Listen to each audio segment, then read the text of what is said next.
நான் உங்க அருண். முக்காலியே நடந்து போய் திருட்ட கண்டுபிடிக்குதுன்னு சமீபத்துல கேள்விப்பட்டேன். கேட்டதும் உங்கள மாதிரியே தான் நானும் முதல்ல ஆச்சரியப்பட்டேன். உடனே அந்த முக்காலி ஜோசியரை சந்திக்கணும்னு தான் இப்ப நான் புறப்பட்டு இருக்கேன்.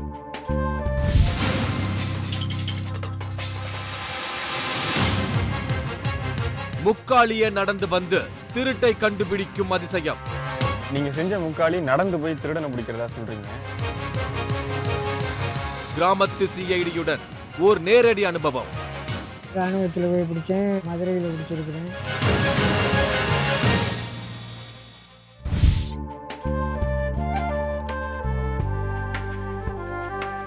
புதுக்கோட்டை மாவட்டம் அறந்தாங்கி பக்கத்துல இருக்கிற கிராமம் சிட்டங்காடு.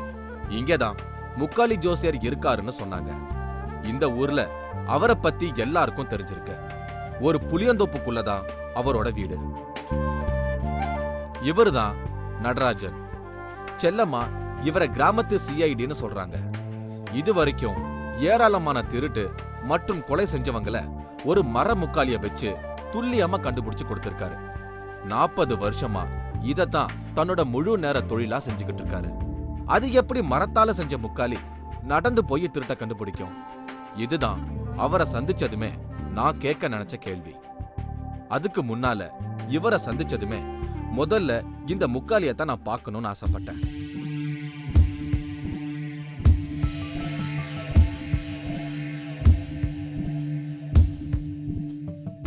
வாகை மரத்துல ஆளுயர முக்காலிய செஞ்சு வச்சிருக்காரு.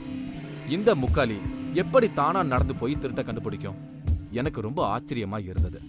அதே மாதிரி நிரந்தரமா ஒரே முக்காலிய இவர் பயன்படுத்துறதும் இல்ல. ஒவ்வொரு திருட்டுக்கும் ஒரு புது முக்காலிய வாகை மரத்துல செஞ்சு பயன்படுத்துறாரு.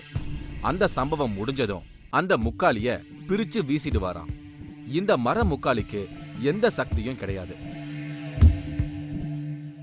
இவர் ஒரு ராத்திரி முழுக்க மந்திர உச்சாரணம் சொல்லி நடத்துற பூஜையால தான் முக்காலிக்கு ஒரு பவர் கிடைச்சு திருட்ட கண்டுபிடிக்க நடந்து போகுதுன்னு தெரிஞ்சது. ராத்திரி பூஜையில காளியும் மாடசாமியும் இந்த முக்காலில இறங்குறாங்க. அவங்கதான் முக்காலி மூலமா நடந்து போய் திருட்ட கண்டுபிடிக்கிறாங்கன்னு எனக்கு விளக்கி சொன்னாரு நடராஜன். நீங்க செஞ்ச முக்காலி நடந்து போய் திருடனை பிடிக்கிறதா சொல்றீங்க. அதுக்கு என்ன சக்தி? எப்படி ஒரு மர முக்காலி நடந்து போகும்? அது காளியினுடைய சக்தி தான். காளியும் மாடனுங்கிறதும் 2 சக்தியை வச்சு தான் ஓட்டுறேன். இது வரைக்கும் தமிழ்நாட்டுல பல பகுதிகளுக்கு போய் ஏராளமான திருட்டு சம்பவங்களை கண்டுபிடிச்சு கொடுத்திருக்காரு. கோவில் சிலை, கார், 100 பவுன் நகை, இப்படி பலவிதமான திருட்டுக்களை முக்காலி மூலமா கண்டுபிடிச்சு கொடுத்திருக்காரு நடராஜன். ஒரு முறை இவரை பத்தி கேள்விப்பட்டு ராணுவத்துல இருந்து வந்து ஒரு திருட்ட கண்டுபிடிக்க அழைச்சிட்டு போயிருக்காங்க. அதுக்காக ஹைதராபாத்துக்கு போய் முக்காலிய வச்சு திருட்ட கண்டுபிடிச்சு கொடுத்திருக்காரு. ஐயா, ஒரு தடவை ராணுவத்துக்கு போய் திருட்டு கண்டுபிடிச்சதா சொன்னீங்க. என்ன கண்டுபிடிச்சிங்க? அங்கே போய் பணம் திருட்டு போயிடுச்சு. அந்த இராணுவத்தில் உள்ள ஆள் எடுத்துட்டாருங்க.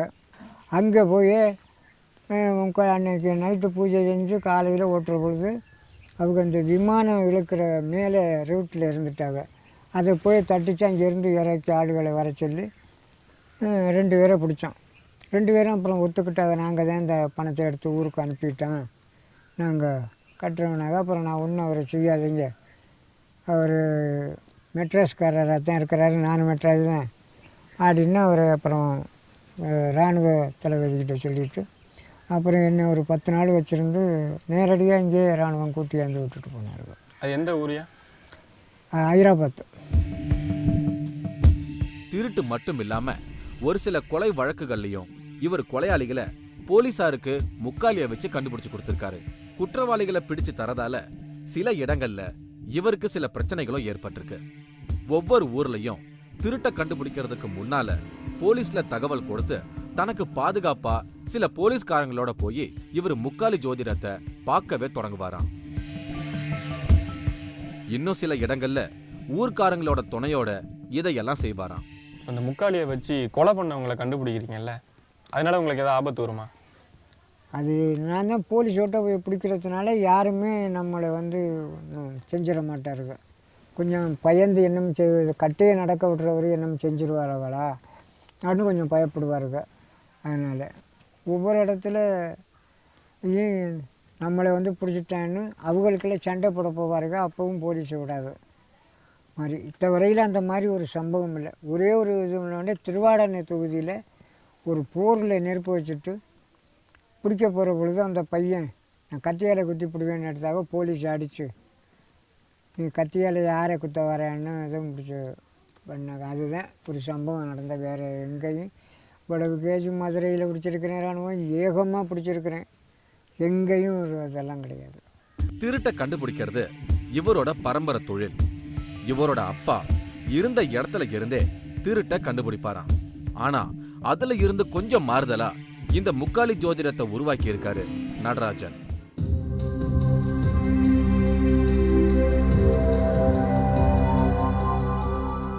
இவ்வளவையும் கேட்டதுக்கு அப்புறம் முக்காலி ஜோசியத்தை நேரடியா பார்க்கணும்னு எனக்கு ஆர்வம் வந்தது. முக்காலிய வச்சு திருட்டை கண்டுபிடிக்கிறத நேரடியா செஞ்சு காட்ட அவரும் தயாரா இருந்தாரு. ஆனா அதை நான் பார்க்க விருப்பப்பட்டேங்கிறதுக்காகலாம் செய்ய முடியாது. உண்மையா ஒரு நிகழ்வு நடந்திருந்தா தான் முக்காலிய வச்சு கண்டுபிடிக்க முடியும்னு சொல்லிட்டாரு.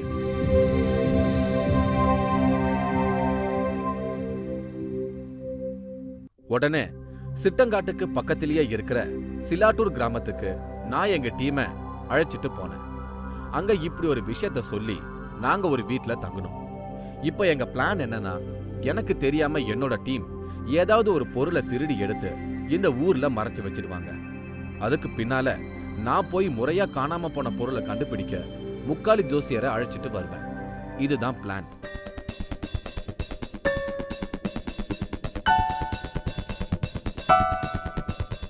அதே மாதிரி எனக்கு தெரியாத ஒரு சந்தர்ப்பத்துல ஒரு பொருளை எடுத்து மறைச்சு வச்சுட்டாங்க. நானும் முக்காலி ஜோசியர் கிட்ட காணாம போன எங்க பொருளை கண்டுபிடிச்சு கொடுங்கன்னு முறையிட்டேன். அவரு சிலாட்டூர்ல ஒரு வீட்டுல ராத்திரி பூஜைக்கு ஏற்பாடு செஞ்சாரு. எங்க டீம் மறைச்சு வச்சிருக்கிற பொருளை இந்த முக்காலி கண்டுபிடிச்சு கொடுக்குமா? ஆர்வத்தோட நானும் காத்துக்கிட்டு இருந்தேன்.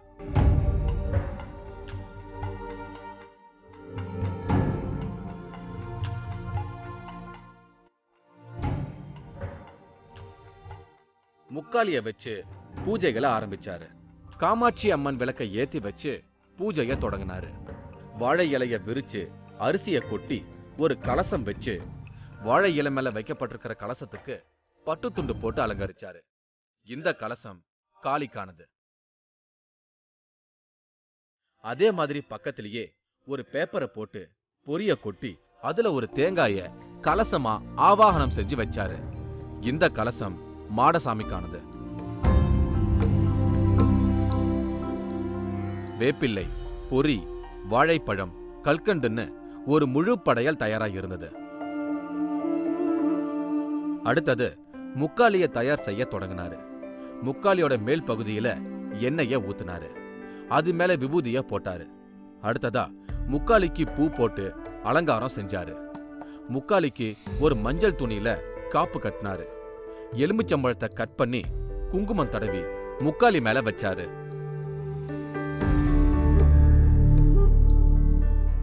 அவ்வளவுதான். முக்காலிக்கு ஊதுவத்தி காட்டி பூஜை செய்ய தொடங்கிட்டாரு. சாம்பிராணி புகை போட்டு முக்காலிக்கு கீழே வச்சுட்டாரு. அதுக்கு முன்னால உட்கார்ந்து மந்திர உச்சாடனம் செய்ய தொடங்கினாரு. ராத்திரி 11 மணிக்கு தொடங்கின இந்த பூஜை தொடர்ந்து 4 மணி நேரமா நடந்தது.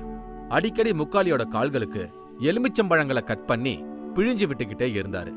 ஒரு கட்டத்துல தீவிரமான பூஜைகள் நடந்துகிட்டே இருந்தது.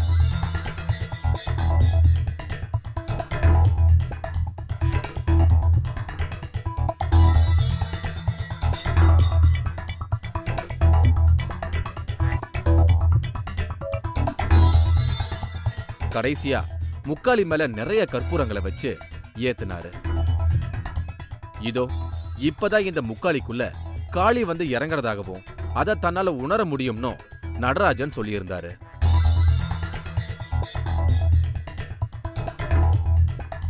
அதே மாதிரி இந்த பூஜை மூலமா முக்காலிக்குள்ள காளி இறங்குனதும் திரும்பவும் எலுமிச்சம்பழங்களை பிழிஞ்சு விட்டாரு. அடுத்ததா இன்னொரு எலுமிச்சம்பழத்தை கட் பண்ணி அதால முக்காலிய தொட்டு ஏதோ உத்தரவு மாதிரி பேச தொடங்கிட்டாரு. எடுக்கலாம் எடுக்கலாம். முக்காலிக்குள்ள இறங்கி இருக்கிற காளிய நடமா தேவி, காலை எடுத்து வெய்யுமா தேவின்னு அவர் பாட்டுக்கு ஏதோ சின்ன குழந்தைக்கு நடக்க சொல்லித்தர மாதிரி பேச நான் அதை அப்படியே அதிர்ச்சியோட கவனிச்சுக்கிட்டு இருந்தேன். தேவி எடுக்கலாம், அம்மாடிக்கு எடுக்கலாம், காலை எடுக்காது, அந்த காலை எடுங்க, எடுக்கலாம். அதே மாதிரி அந்த முக்காலியும் கொஞ்சம் கொஞ்சமா ஒவ்வொரு காலா தூக்கி நடக்க ஆரம்பிச்சுது. இது ஏதோ ட்ரிக்கா இருக்குமோன்னு கூட முதல்ல எனக்கு தோணுச்சு. சரி, என்ன வேணா இவர் செய்யட்டும், நம்ம டீம் மறைச்சு வச்சிருக்கிற பொருளை சரியா கண்டுபிடிப்பாரான்னு நம்ம பார்க்கணும். நானும் பொறுமையா காத்துக்கிட்டு இருந்தேன்.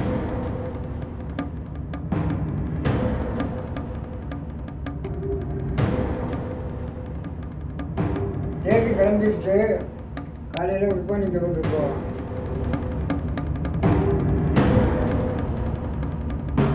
இப்போ முக்காலிக்குள்ள காளியை இறக்கி திருட்ட கண்டுபிடிக்க கிளப்பி விட்டாச்சு.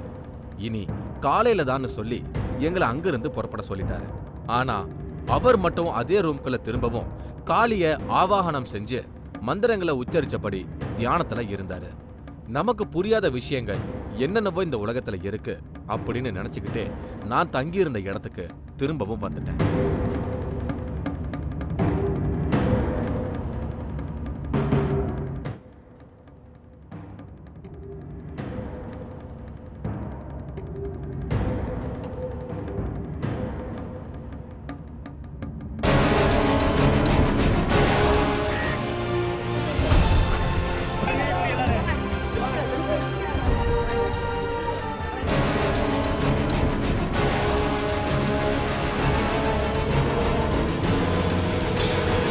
மூன்றாவது கண் இடைவேளைக்கு பின் தொடரும்.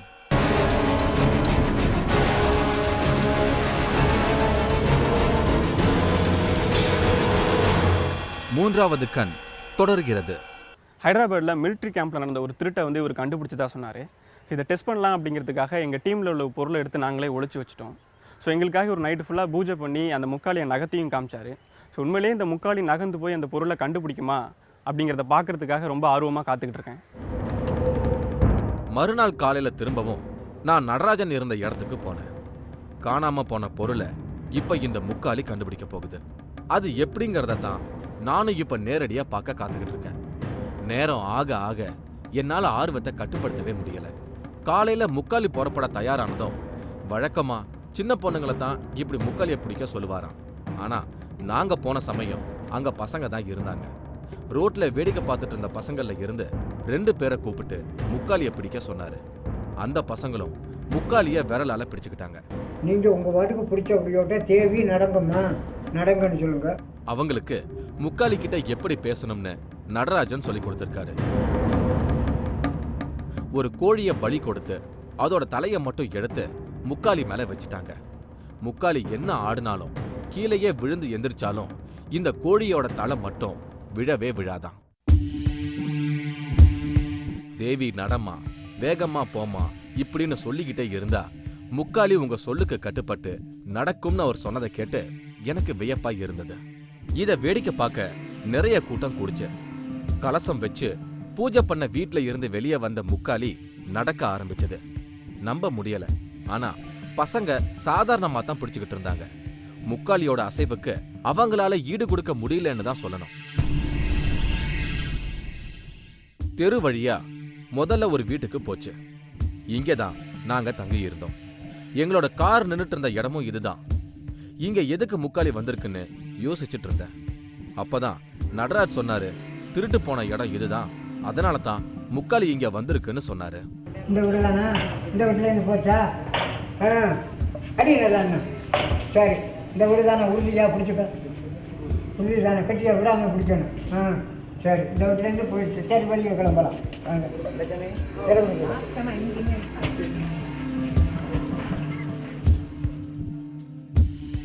இந்த ஊர்ல நாங்க தங்கி இருக்கிற இந்த இடத்துல இருந்து தானே எங்க பொருள் காணாம போச்சு. அத சரியா முக்காலி சொல்லிடுச்சு. எனக்கு கொஞ்சம் கொஞ்சமா நம்பிக்கை வர ஆரம்பிச்சது. அப்படின்னா மறைச்சு வச்சிருக்கிற பொருளை முக்காலி கண்டுபிடிச்சிடுமா? பயங்கர எக்ஸைட்மெண்டோட நான் முக்காலிய ஃபாலோ பண்ண ஆரம்பிச்சேன். வழியில ஒரு இடத்துல முக்காலி தரையில விழுந்து எழுந்தது. எங்கே தூணை கொண்டாந்தாலும் அடங்கம்மா சரி சரி போகிறோம். என்னன்னு விசாரிச்சதுக்கு பின்னாலதான் எனக்கு புரிஞ்சுது. முருகன் கோயில்ல கீழே விழுந்து சாமி கும்பிட்டுட்டு போகுதாம்.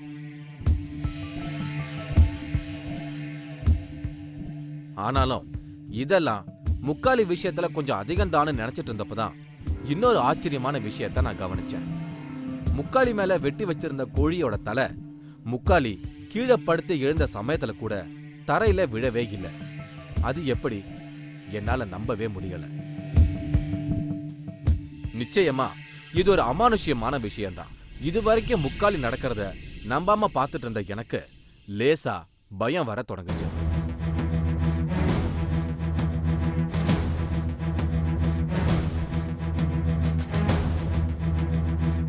காலையிலேருந்து முக்காலி திருடனை கண்டுபிடிக்கிறதுக்காக போய்கிட்டு இருந்துச்சு. ஸோ அதை பிடிச்சிட்டு இருந்த பசங்களுக்கு வந்து கை வலிக்க ஆரம்பித்தோடனே கூட இருந்த இன்னும் 2 பசங்களை பிடிக்க சொன்னாங்க. ஸோ அவங்க பிடிச்சப்பையும் முக்காலி அதே மாதிரியே போயிட்டு இருந்துச்சு. ஸோ நான் அப்போ தான் கேட்டேன், இது யார் பிடிச்சாலும் போகுமா அப்படிங்கிறப்போ என்ன நான் பிடிச்சி பார்க்கலாமா அப்படின்னு கேட்டேன். பிடிக்கிறீங்களா?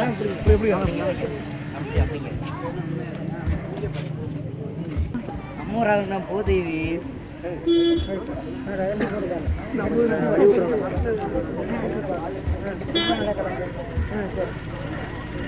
சரி போகலாம் போகலாம்.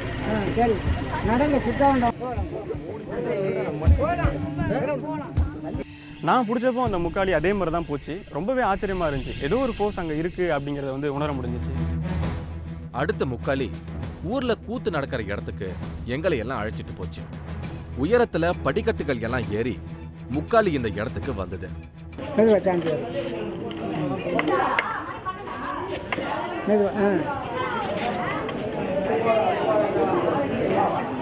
அங்க இருந்த கதவை போய் இடிச்சுது. இப்படி இடிச்சா இந்த இடத்துல தான் திருட்டு போன பொருள் இருக்கும்னு அர்த்தம் சொன்னாரு நடராஜன்.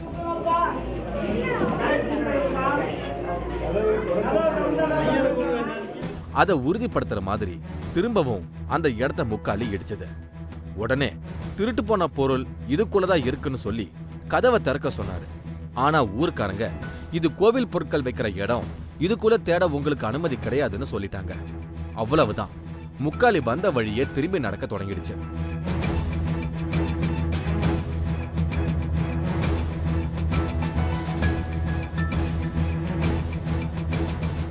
உடனே நடராஜன் தான் கண்டுபிடிச்ச இடத்துல தேட அனுமதி கொடுக்கலைன்னு காளி கோவிச்சுக்கிட்டு கலச பூஜை நடந்த இடத்துக்கே திரும்பி போறான்னு சொல்லி புலம்ப தொடங்கிட்டாரு. ஆனா முக்காலி அப்படி கோபத்தோட போகலைன்னு கொஞ்ச நேரத்திலேயே அவரு புரிஞ்சுக்கிட்டாரு.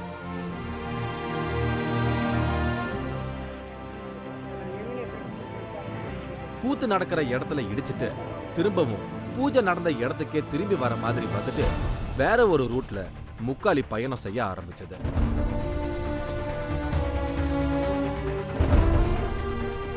வழியில பசங்க சொல்ற மாதிரி எல்லாம் கேட்டுக்கிட்டே போச்சுங்கிறது இன்னொரு ஆச்சரியமான விஷயம். முக்காலி நடந்து போறத வேடிக்கை பார்க்க நிறைய பேர் கூடவே வந்துட்டு இருந்தாங்க. அது நடக்கிறத பார்க்கவும் ஆச்சரியமா தான் இருந்தது. ஒரு கட்டத்துல குறிப்பிட்ட ஒரு இடத்துல போய் திரும்ப திரும்ப அதே இடத்த ரவுண்ட் அடிச்சுக்கிட்டே இருந்தது.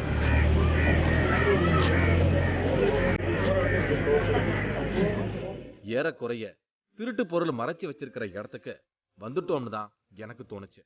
உடனே அங்க இருந்த ஒரு மாரியம்மன் கோவிலையும் போய் முக்காலி கீழே விழுந்து வணங்குச்சு. இப்பவும் முக்காலி மேல இருந்த கோழியோட தலை கீழே விழவே இல்லை. அடுத்ததா அந்த கோவில்ல இருந்து கொஞ்ச தூரத்துல ஒரு எல்லைக்கலுக்கு பக்கத்துல போய் தரையில ஒரு இடத்த அடையாளம் காட்டுச்சு முக்காலி. அந்த பூமியில புதைச்சு வச்சிருந்த பொருளை வெளியே எடுத்தாரு நடராஜன்.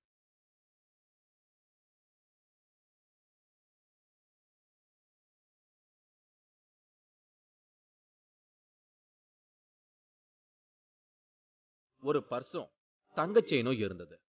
காணாம போன பொருளை கரெக்டா கண்டுபிடிச்சிருச்சேன்னு நான் ஆச்சரியப்பட்டு பார்த்துட்டு இருந்தேன். அப்பதான் அது என்னோடது மாதிரி தெரிஞ்சது. உடனே நான் என்னோட பர்ஸ் இருக்கான்னு செக் பண்ணி பார்த்தேன். எதையாவது மறைச்சு வைங்கன்னு சொன்னதுக்காக எனக்கே தெரியாம என்னோட பர்ஸை மறைச்சு வச்சிருக்காங்கன்னு அப்புறம் தான் எனக்கு புரிஞ்சுது. நேற்று எங்கள் டீம் கிட்ட பேசிட்டு இருக்கும்போது ஏதாவது ஒரு முக்கியமான பொருள் எடுத்து ஒளிச்சு வச்சிடலாம் அப்படின்னு சொல்லிட்டு இருந்தோம். அந்த பொருளை கண்டுபிடிக்கும் போது தான் அது என்னோட பொருள் அப்படிங்கிறதே தெரிஞ்சு. அந்த செயின் எங்க டீம்ல இருந்தவரோடது. துல்லியமா இந்த இடத்த கண்டுபிடிச்சத நேரடியா பார்த்த எனக்கு ரொம்ப நேரத்துக்கு அந்த பிரமிப்புல இருந்து விடுபடவே முடியல.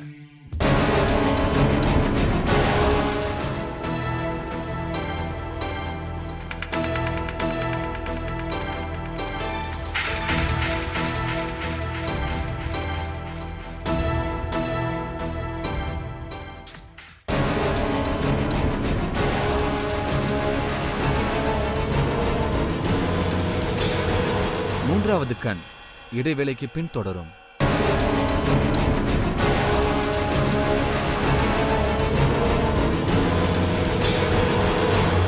மூன்றாவது கண் தொடர்கிறது. கிட்டத்தட்ட 1.5 கிலோமீட்டர் நடந்து வந்து கரெக்டாக என்னோட பர்ஸை கண்டுபிடிச்சிருச்சு. இப்போ எனக்கே தெரியாமல் அந்த பர்ஸை யார் எடுத்து ஒளிய வச்சாங்க அப்படிங்கிறத தெரிஞ்சுக்கணுங்கிற ஆர்வம் எனக்கும் அதிகமாக இருக்குது. இப்போ முக்காலியும் அவரை கண்டுபிடிக்கிறதுக்காக நகர ஆரம்பிச்சிருச்சு. அதுக்குள்ள அடுத்த ஆச்சரியம் ஆரம்பிச்சது.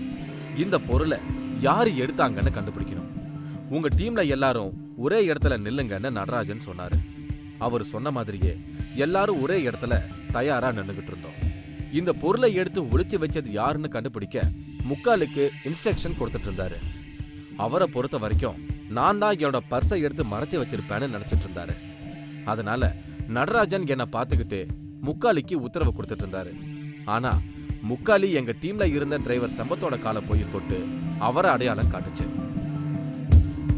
நல்லா சுற்றி அந்த கையை காமிக்கணும். கையை பிடிச்சிக்கணும். காமிக்கலாம்.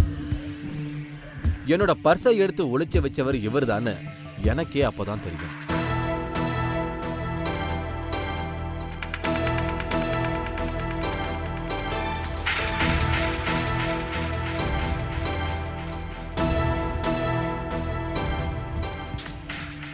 அதே மாதிரி முக்காலி முதல்ல கூத்து நடக்கிற இடத்துல போய் இடிச்சிட்டு நின்று திரும்பி வந்ததுக்கான காரணமும் சம்பத்துக்கிட்ட பேசினதுக்கு அப்புறம் தான் எனக்கு தெரிஞ்சது. அதாவது முதல்ல என்னோட பர்ஸையும் செயினையும் சம்பத் எடுத்துட்டு போய் ஊர்க்காரங்க பார்த்துட்டு இருக்கும் போதே இந்த கூத்து நடக்கிற இடத்துல ஒளிச்சு வச்சிருக்காரு.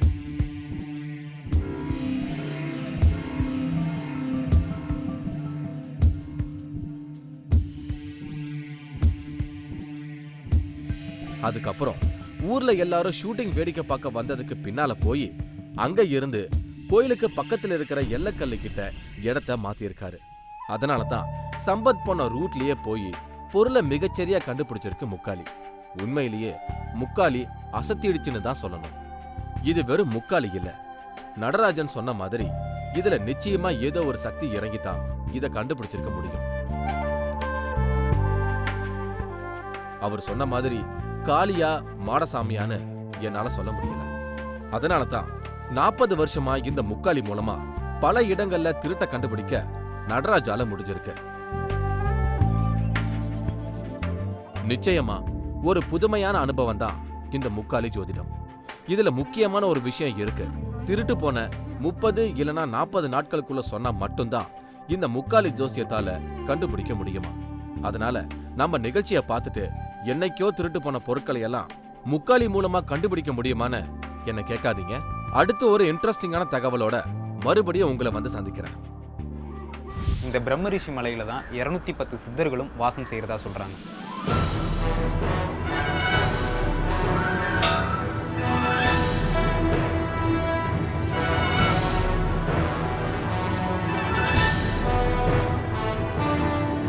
தென்னிந்தியாவை நினச்சா எனக்கு ரொம்ப பயமாக இருக்குது.